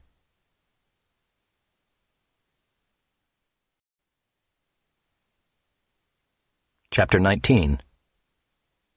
And the Lord spoke to Moses, saying, Speak to all the congregation of the people of Israel, and say to them, You shall be holy, for I, the Lord your God, am holy. Every one of you shall revere his mother and his father, and you shall keep my Sabbaths.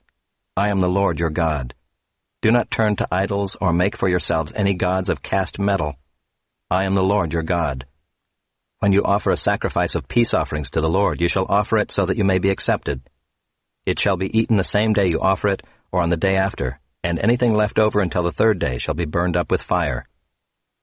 If it is eaten at all on the third day, it is tainted. It will not be accepted, and everyone who eats it shall bear his iniquity, because he has profaned what is holy to the Lord, and that person shall be cut off from his people. When you reap the harvest of your land, you shall not reap your field right up to its edge, neither shall you gather the gleanings after your harvest. And you shall not strip your vineyard bare, neither shall you gather the fallen grapes of your vineyard.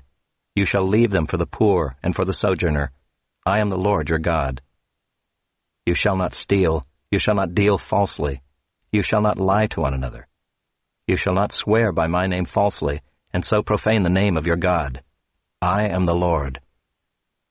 You shall not oppress your neighbor or rob him. The wages of a hired worker shall not remain with you all night until the morning. You shall not curse the deaf or put a stumbling block before the blind, but you shall fear your God. I am the Lord. You shall do no injustice in court. You shall not be partial to the poor or defer to the great, but in righteousness shall you judge your neighbor. You shall not go around as a slanderer among your people, and you shall not stand up against the life of your neighbor. I am the Lord. You shall not hate your brother in your heart, but you shall reason frankly with your neighbor, lest you incur sin because of him. You shall not take vengeance or bear a grudge against the sons of your own people, but you shall love your neighbor as yourself. I am the Lord. You shall keep my statutes. You shall not let your cattle breed with a different kind. You shall not sow your field with two kinds of seed, nor shall you wear a garment of cloth made of two kinds of material. If a man lies sexually with a woman who is a slave, assigned to another man and not yet ransomed or given her freedom, a distinction shall be made. They shall not be put to death, because she was not free. But he shall bring his compensation to the Lord to the entrance of the tent of meeting, a ram for a guilt offering. And the priest shall make atonement for him with the ram of the guilt offering before the Lord for his sin that he has committed, and he shall be forgiven for the sin that he has committed. When you come into the land and plant any kind of tree for food, then you shall regard its fruit as forbidden. 3 years it shall be forbidden to you. It must not be eaten. And in the 4th year all its fruit shall be holy, an offering of praise to the Lord. But in the 5th year you may eat of its fruit, to increase its yield for you. I am the Lord your God. You shall not eat any flesh with the blood in it. You shall not interpret omens or tell fortunes. You shall not round off the hair on your temples or mar the edges of your beard.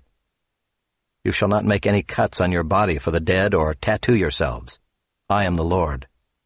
Do not profane your daughter by making her a prostitute, lest the land fall into prostitution and the land become full of depravity. You shall keep my Sabbaths and reverence my sanctuary. I am the Lord. Do not turn to mediums or necromancers. Do not seek them out and so make yourselves unclean by them. I am the Lord your God. You shall stand up before the gray head and honor the face of an old man, and you shall fear your God. I am the Lord. When a stranger sojourns with you in your land, you shall not do him wrong. You shall treat the stranger who sojourns with you as the native among you, and you shall love him as yourself, for you were strangers in the land of Egypt. I am the Lord your God. You shall do no wrong in judgment, in measures of length or weight or quantity. You shall have just balances, just weights, a just ephah, and a just hin. I am the Lord your God who brought you out of the land of Egypt. And you shall observe all my statutes and all my rules and do them. I am the Lord. Chapter 20. The Lord spoke to Moses, saying, Say to the people of Israel, any one of the people of Israel or of the strangers who sojourn in Israel, who gives any of his children to Moloch, shall surely be put to death. The people of the land shall stone him with stones. I myself will set my face against that man and will cut him off from among his people, because he has given one of his children to Moloch, to make my sanctuary unclean and to profane my holy name. And if the people of the land do at all close their eyes to that man when he gives one of his children to Moloch, and do not put him to death, then I will set my face against that man and against his clan, and will cut them off from among their people, him and all who follow him in whoring after Moloch. If a person turns to mediums and necromancers, whoring after them, I will set my face against that person and will cut him off from among his people. Consecrate yourselves, therefore, and be holy, for I am the Lord your God. Keep my statutes and do them. I am the Lord who sanctifies you. For anyone who curses his father or his mother shall surely be put to death. He has cursed his father or his mother. His blood is upon him. If a man commits adultery with the wife of his neighbor, both the adulterer and the adulteress shall surely be put to death. If a man lies with his father's wife, he has uncovered his father's nakedness. Both of them shall surely be put to death. Their blood is upon them. If a man lies with his daughter-in-law, both of them shall surely be put to death. They have committed perversion. Their blood is upon them. If a man lies with a male as with a woman, both of them have committed an abomination. They shall surely be put to death. Their blood is upon them. If a man takes a woman and her mother also, it is depravity. He and they shall be burned with fire, that there may be no depravity among you. If a man lies with an animal, he shall surely be put to death, and you shall kill the animal. If a woman approaches any animal and lies with it, you shall kill the woman and the animal. They shall surely be put to death. Their blood is upon them. If a man takes his sister, a daughter of his father, or a daughter of his mother, and sees her nakedness, and she sees his nakedness, it is a disgrace, and they shall be cut off in the sight of the children of their people. He has uncovered his sister's nakedness, and he shall bear his iniquity.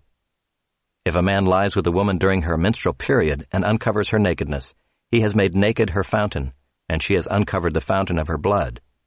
Both of them shall be cut off from among their people. You shall not uncover the nakedness of your mother's sister or of your father's sister, for that is to make naked one's relative.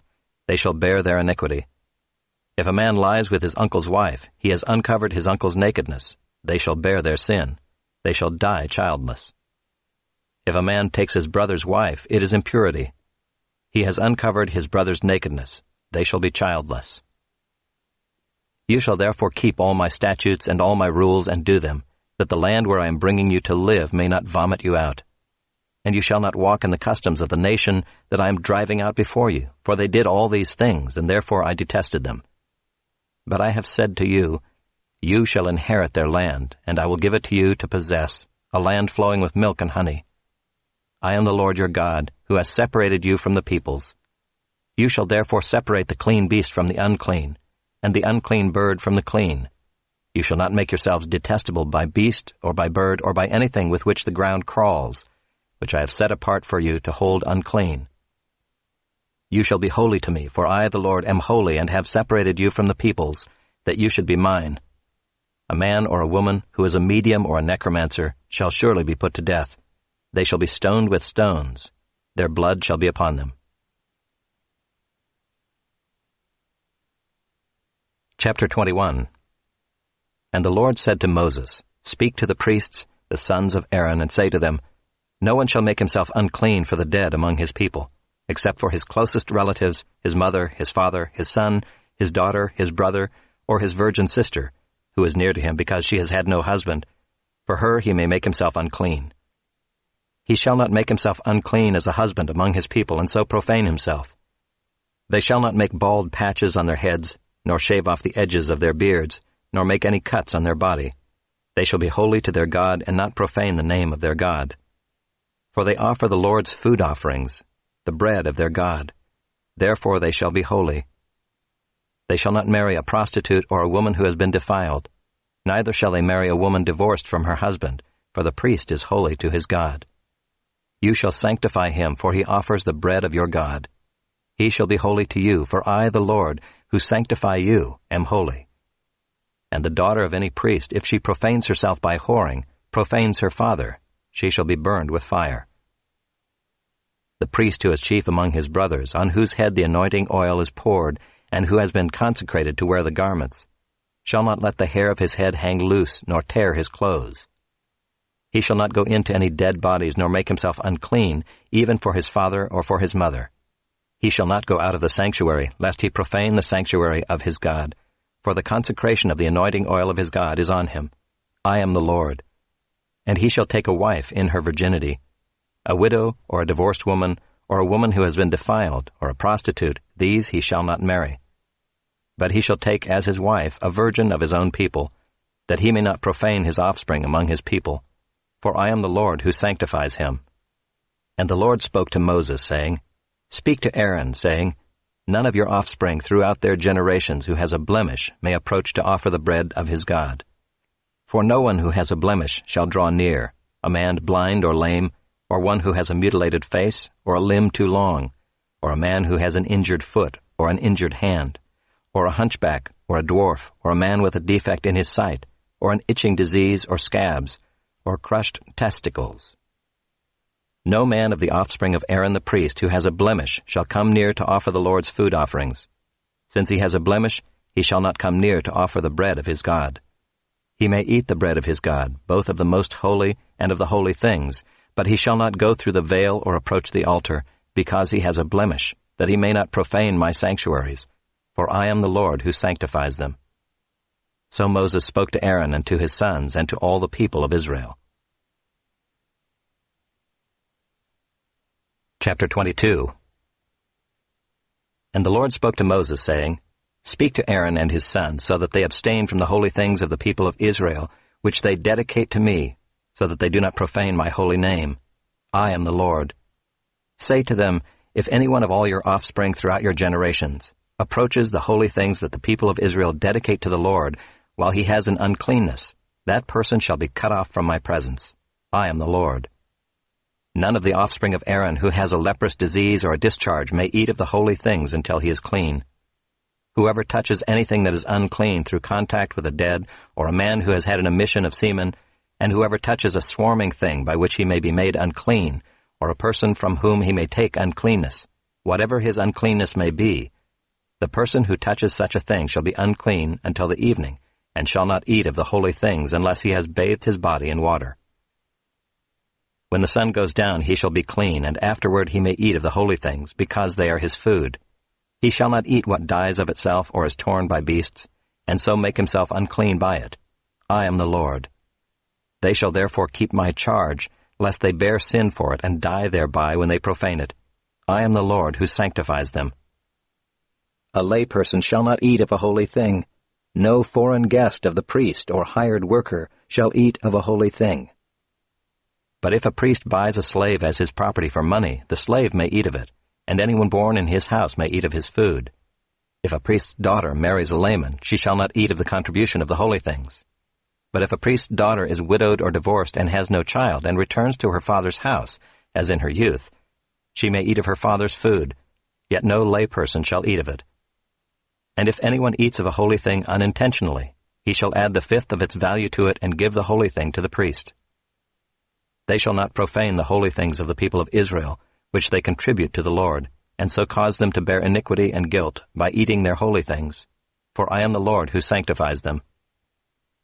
And the Lord spoke to Moses, saying, Speak to Aaron and his sons and all the people of Israel, and say to them, When any one of the house of Israel or of the sojourners in Israel presents a burnt offering as his offering, for any of their vows or freewill offerings that they offer to the Lord, if it is to be accepted for you, it shall be a male without blemish, of the bulls or the sheep or the goats.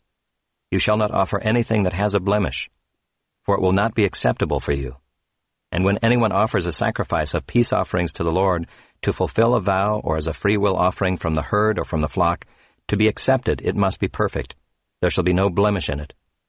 Animals blind or disabled or mutilated, or having a discharge or an itch or scabs, you shall not offer to the Lord or give them to the Lord as a food offering on the altar. You may present a bull or a lamb that has a part too long or too short for a free will offering, but for a vow offering it cannot be accepted. Any animal that has its testicles bruised or crushed or torn or cut you shall not offer to the Lord. You shall not do it within your land, neither shall you offer as the bread of your God any such animals gotten from a foreigner. Since there is a blemish in them because of their mutilation, they will not be accepted for you. And the Lord spoke to Moses, saying, When an ox or sheep or goat is born, it shall remain 7 days with its mother, and from the 8th day on it shall be acceptable as a food offering to the Lord. But you shall not kill an ox or a sheep and her young in 1 day. And when you sacrifice a sacrifice of thanksgiving to the Lord, you shall sacrifice it so that you may be accepted. It shall be eaten on the same day. You shall leave none of it until morning. I am the Lord. So you shall keep my commandments and do them. I am the Lord. And you shall not profane my holy name, that I may be sanctified among the people of Israel. I am the Lord who sanctifies you, who brought you out of the land of Egypt to be your God. I am the Lord. Chapter 23. The Lord spoke to Moses, saying, Speak to the people of Israel and say to them, These are the appointed feasts of the Lord that you shall proclaim as holy convocations. They are my appointed feasts. 6 days shall work be done, but on the 7th day is a Sabbath of solemn rest, a holy convocation. You shall do no work. It is a Sabbath to the Lord in all your dwelling places. These are the appointed feasts of the Lord, the holy convocations which you shall proclaim at the time appointed for them. In the 1st month, on the 14th day of the month at twilight, is the Lord's Passover, and on the 15th day of the same month is the feast of unleavened bread to the Lord. For 7 days you shall eat unleavened bread. On the 1st day you shall have a holy convocation. You shall not do any ordinary work, but you shall present a food offering to the Lord for 7 days. On the 7th day is a holy convocation. You shall not do any ordinary work. And the Lord spoke to Moses, saying, Speak to the people of Israel and say to them, When you come into the land that I give you and reap its harvest, you shall bring the sheaf of the firstfruits of your harvest to the priest, and he shall wave the sheaf before the Lord, so that you may be accepted. On the day after the Sabbath, the priest shall wave it, and on the day when you wave the sheaf, you shall offer a male lamb 1 year old without blemish as a burnt offering to the Lord. And the grain offering with it shall be 2/10 of an ephah of fine flour mixed with oil, a food offering to the Lord with a pleasing aroma, and the drink offering with it shall be of wine, 1/4 of a hin. And you shall eat neither bread nor grain, parched or fresh, until this same day, until you have brought the offering of your God. It is a statute forever throughout your generations in all your dwellings. You shall count 7 full weeks from the day after the Sabbath, from the day that you brought the sheaf of the wave offering. You shall count 50 days to the day after the 7th Sabbath.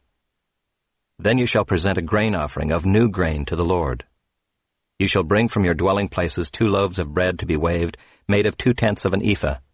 They shall be of fine flour, and they shall be baked with leaven as firstfruits to the Lord. And you shall present with the bread 7 lambs 1 year old without blemish, and 1 bull from the herd, and 2 rams.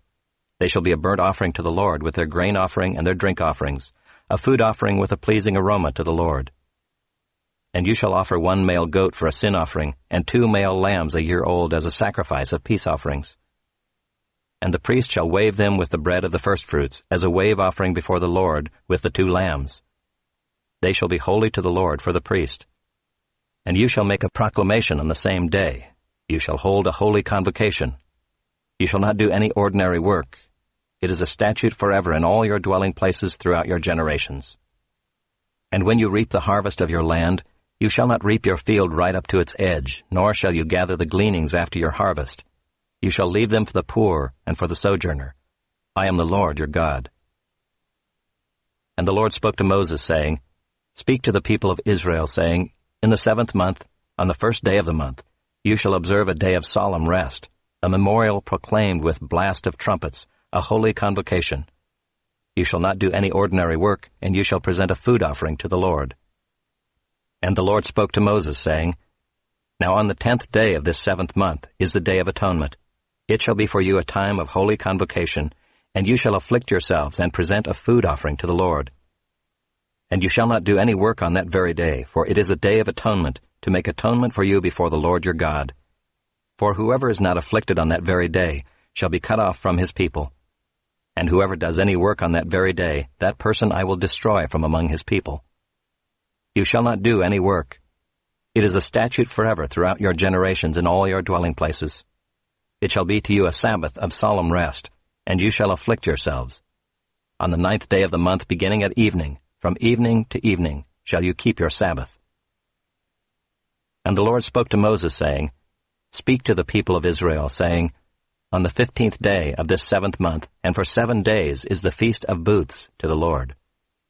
On the 1st day shall be a holy convocation. You shall not do any ordinary work. For 7 days you shall present food offerings to the Lord. On the 8th day you shall hold a holy convocation and present a food offering to the Lord. It is a solemn assembly. You shall not do any ordinary work. These are the appointed feasts of the Lord, which you shall proclaim as times of holy convocation, for presenting to the Lord food offerings, burnt offerings, and grain offerings, sacrifices and drink offerings, each on its proper day, besides the Lord's Sabbath, and besides your gifts, and besides all your vow offerings, and besides all your free will offerings, which you give to the Lord. On the 15th day of the 7th month, when you have gathered in the produce of the land, you shall celebrate the feast of the Lord 7 days. On the 1st day shall be a solemn rest, and on the 8th day shall be a solemn rest. And you shall take on the 1st day the fruit of splendid trees, branches of palm trees and boughs of leafy trees, and willows of the brook. And you shall rejoice before the Lord your God 7 days. You shall celebrate it as a feast to the Lord for 7 days in the year. It is a statute forever throughout your generations. You shall celebrate it in the 7th month. You shall dwell in booths for 7 days. All native Israelites shall dwell in booths, that your generations may know that I made the people of Israel dwell in booths when I brought them out of the land of Egypt. I am the Lord your God. Thus Moses declared to the people of Israel the appointed feasts of the Lord.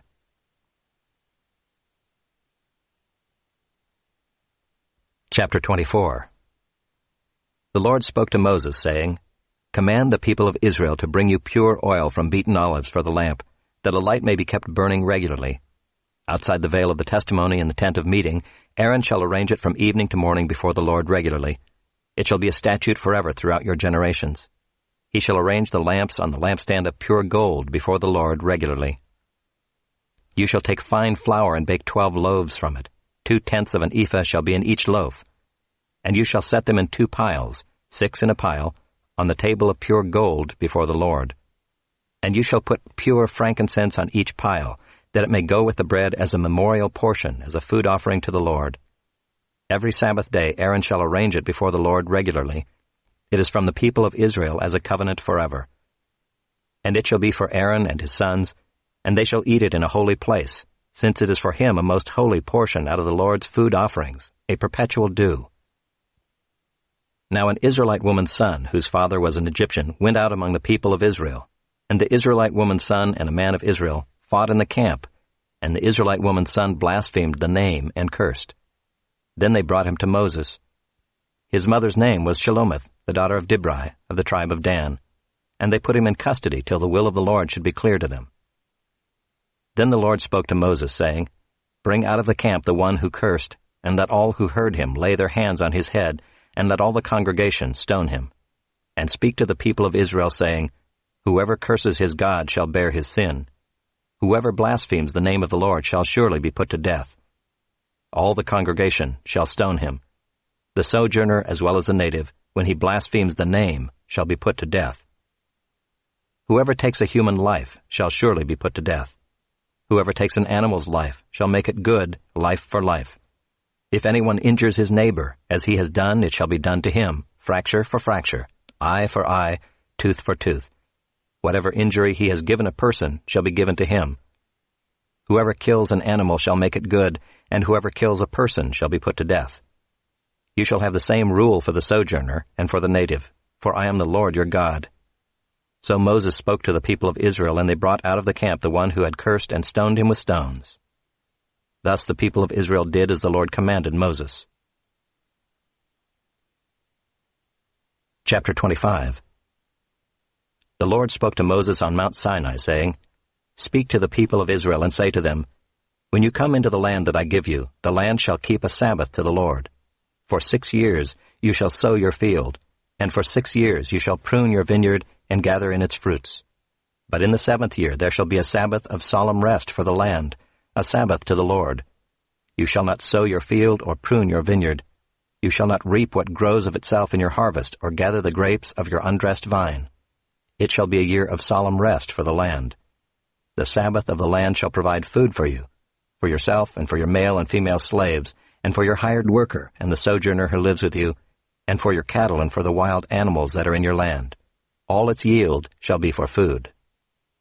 You shall count 7 weeks of years, 7 times 7 years, so that the time of the 7 weeks of years shall give you 49 years. Then you shall sound the loud trumpet on the 10th day of the 7th month. On the Day of Atonement you shall sound the trumpet throughout all your land, and you shall consecrate the 50th year and proclaim liberty throughout the land to all its inhabitants. It shall be a jubilee for you, when each of you shall return to his property, and each of you shall return to his clan. That 50th year shall be a jubilee for you. In it you shall neither sow nor reap what grows of itself, nor gather the grapes from the undressed vines. For it is a jubilee. It shall be holy to you. You may eat the produce of the field. In this year of jubilee each of you shall return to his property. And if you make a sale to your neighbor or buy from your neighbor, you shall not wrong one another. You shall pay your neighbor according to the number of years after the jubilee, and he shall sell to you according to the number of years for crops. If the years are many, you shall increase the price, and if the years are few, you shall reduce the price. For it is the number of the crops that he is selling to you. You shall not wrong one another, but you shall fear your God, for I am the Lord your God. Therefore you shall do my statutes and keep my rules and perform them, and then you will dwell in the land securely. The land will yield its fruit, and you will eat your fill and dwell in it securely. And if you say, What shall we eat in the 7th year, if we may not sow or gather in our crop? I will command my blessing on you in the 6th year, so that it will produce a crop sufficient for 3 years. When you sow in the 8th year, you will be eating some of the old crop. You shall eat the old until the 9th year, when its crop arrives. The land shall not be sold in perpetuity, for the land is mine. For you are strangers and sojourners with me. And in all the country you possess, you shall allow a redemption of the land. If your brother becomes poor and sells part of his property, then his nearest redeemer shall come and redeem what his brother has sold. If a man has no one to redeem it, and then himself becomes prosperous and finds sufficient means to redeem it, let him calculate the years since he sold it and pay back the balance to the man to whom he sold it, and then return to his property. But if he does not have sufficient means to recover it, then what he sold shall remain in the hand of the buyer until the year of Jubilee. In the Jubilee it shall be released, and he shall return to his property. If a man sells a dwelling house in a walled city, he may redeem it within a year of its sale. For a full year he shall have the right of redemption. If it is not redeemed within a full year, then the house in the walled city shall belong in perpetuity to the buyer throughout his generations. It shall not be released in the Jubilee. But the houses of the villages that have no wall around them shall be classified with the fields of the land. They may be redeemed, and they shall be released in the Jubilee. As for the cities of the Levites may redeem at any time the houses in the cities they possess. And if one of the Levites exercises his right of redemption, then the house that was sold in a city they possess shall be released in the Jubilee. For the houses in the cities of the Levites are their possession among the people of Israel. But the fields of pasture land belonging to their cities may not be sold, for that is their possession forever. If your brother becomes poor and cannot maintain himself with you, you shall support him as though he were a stranger and a sojourner, and he shall live with you. Take no interest from him or profit, but fear your God, that your brother may live beside you. You shall not lend him your money at interest, nor give him your food for profit. I am the Lord your God, who brought you out of the land of Egypt, to give you the land of Canaan, and to be your God. If your brother becomes poor beside you and sells himself to you, you shall not make him serve as a slave. He shall be with you as a hired worker and as a sojourner. He shall serve with you until the year of the Jubilee. Then he shall go out from you, he and his children with him, and go back to his own clan and return to the possession of his fathers. For they are my servants, whom I brought out of the land of Egypt. They shall not be sold as slaves. You shall not rule over him ruthlessly, but shall fear your God. As for your male and female slaves whom you may buy male and female slaves from among the nations that are around you. You may also buy from among the strangers, who sojourn with you, and their clans that are with you, who have been born in your land, and they may be your property. You may bequeath them to your sons after you to inherit as a possession forever. You may make slaves of them, but over your brothers, the people of Israel, you shall not rule, one over another ruthlessly. If a stranger or sojourner with you becomes rich, and your brother beside him becomes poor and sells himself to the stranger or sojourner with you, or to a member of the stranger's clan, then after he is sold, he may be redeemed. One of his brothers may redeem him, or his uncle or his cousin may redeem him, or a close relative from his clan may redeem him. Or if he grows rich, he may redeem himself. He shall calculate with his buyer from the year when he sold himself to him until the year of Jubilee, and the price of his sale shall vary with the number of years. The time he was with his owner shall be rated as the time of a hired worker. If there are still many years left, he shall pay proportionately for his redemption some of his sale price. If there remain but a few years until the year of Jubilee, he shall calculate and pay for his redemption in proportion to his years of service. He shall treat him as a worker hired year by year. He shall not rule ruthlessly over him in your sight. And if he is not redeemed by these means, then he and his children with him shall be released in the year of Jubilee. For it is to me that the people of Israel are servants. They are my servants whom I brought out of the land of Egypt. I am the Lord your God. Chapter 26. You shall not make idols for yourselves, or erect an image or pillar, and you shall not set up a figured stone in your land to bow down to it. For I am the Lord your God. You shall keep my Sabbaths and reverence my sanctuary. I am the Lord. If you walk in my statutes and observe my commandments and do them, then I will give you your rains in their season, and the land shall yield its increase, and the trees of the field shall yield their fruit. Your threshing shall last to the time of the grape harvest, and the grape harvest shall last to the time for sowing, and you shall eat your bread to the full and dwell in your land securely. I will give peace in the land, and you shall lie down, and none shall make you afraid. And I will remove harmful beasts from the land, and the sword shall not go through your land. You shall chase your enemies, and they shall fall before you by the sword. 5 of you shall chase 100, and 100 of you shall chase 10,000, and your enemies shall fall before you by the sword. I will turn to you and make you fruitful and multiply you, and will confirm my covenant with you. You shall eat old store long kept, and you shall clear out the old to make way for the new. I will make my dwelling among you, and my soul shall not abhor you. And I will walk among you, and will be your God, and you shall be my people. I am the Lord your God, who brought you out of the land of Egypt, that you should not be their slaves. And I have broken the bars of your yoke, and made you walk erect. But if you will not listen to me, and will not do all these commandments, if you spurn my statutes, and if your soul abhors my rules, so that you will not do all my commandments, but break my covenant, then I will do this to you. I will visit you with panic, with wasting disease and fever that consume the eyes and make the heart ache. And you shall sow your seed in vain, for your enemies shall eat it. I will set my face against you, and you shall be struck down before your enemies. Those who hate you shall rule over you, and you shall flee when none pursues you. And if in spite of this you will not listen to me, then I will discipline you again 7-fold for your sins, and I will break the pride of your power, and I will make your heavens like iron and your earth like bronze. And your strength shall be spent in vain, for your land shall not yield its increase, and the trees of the land shall not yield their fruit.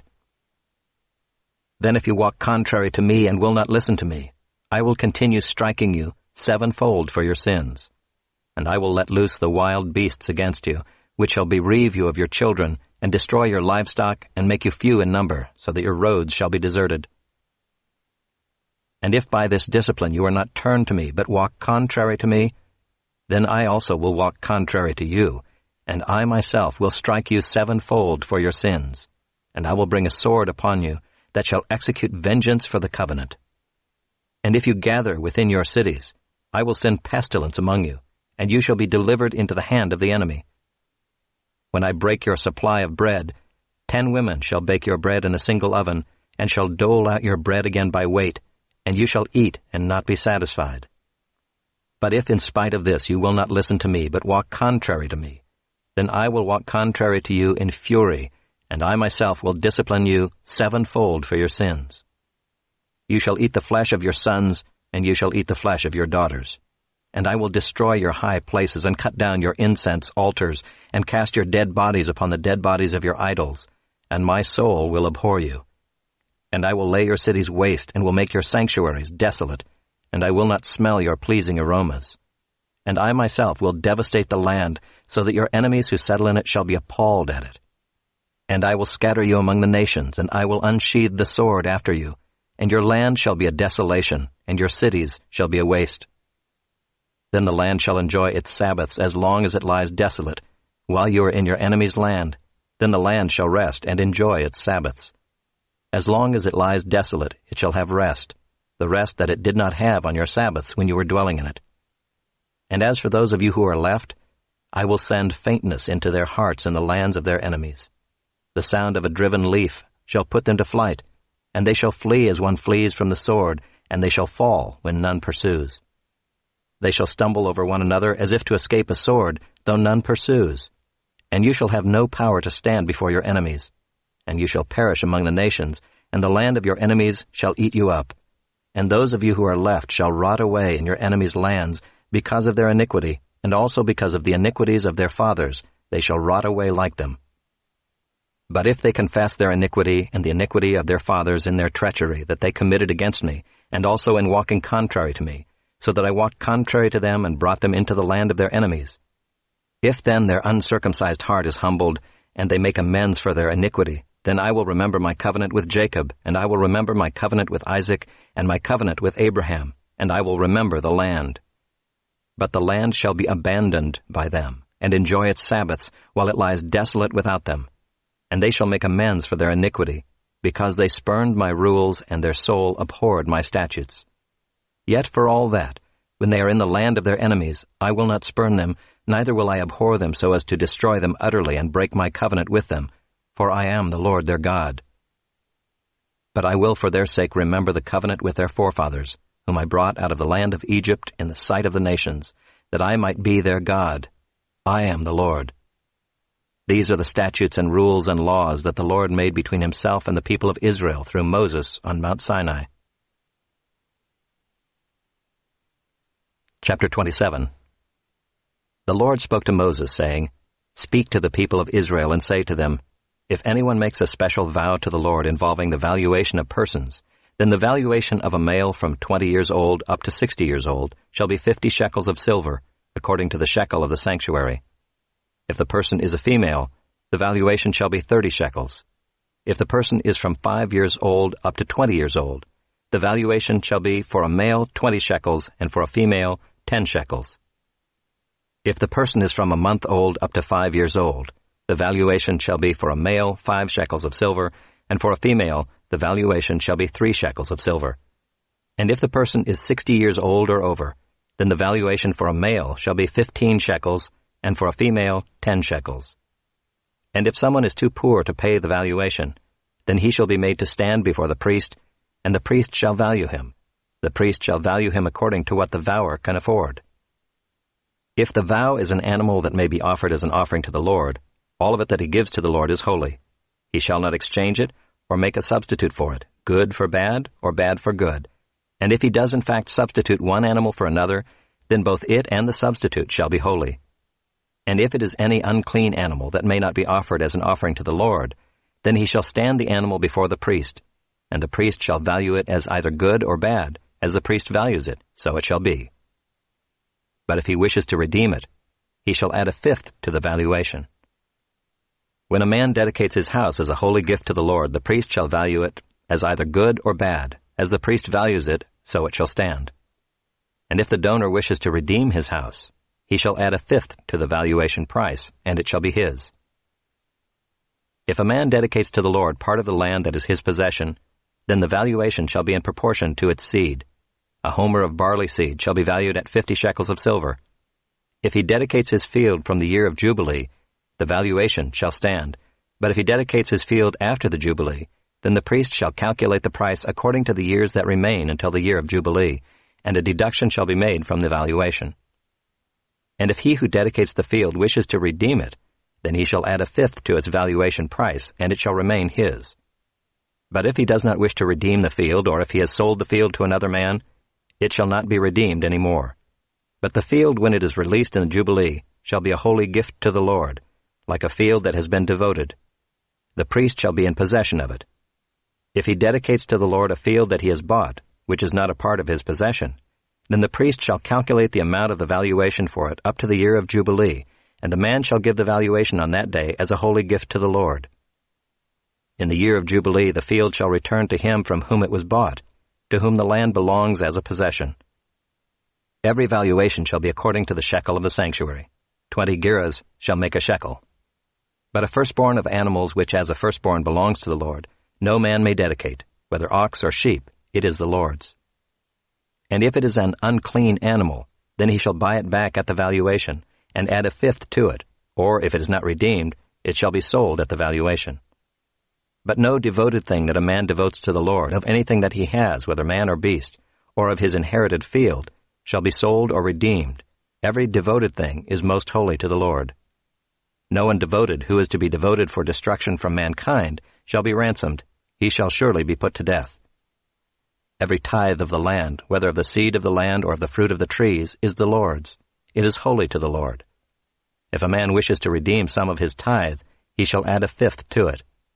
And every tithe of herds and flocks, every 10th animal of all that pass under the herdsman's staff, shall be holy to the Lord. One shall not differentiate between good or bad, neither shall he make a substitute for it. And if he does substitute for it, then both it and the substitute shall be holy. It shall not be redeemed. These are the commandments that the Lord commanded Moses for the people of Israel on Mount Sinai.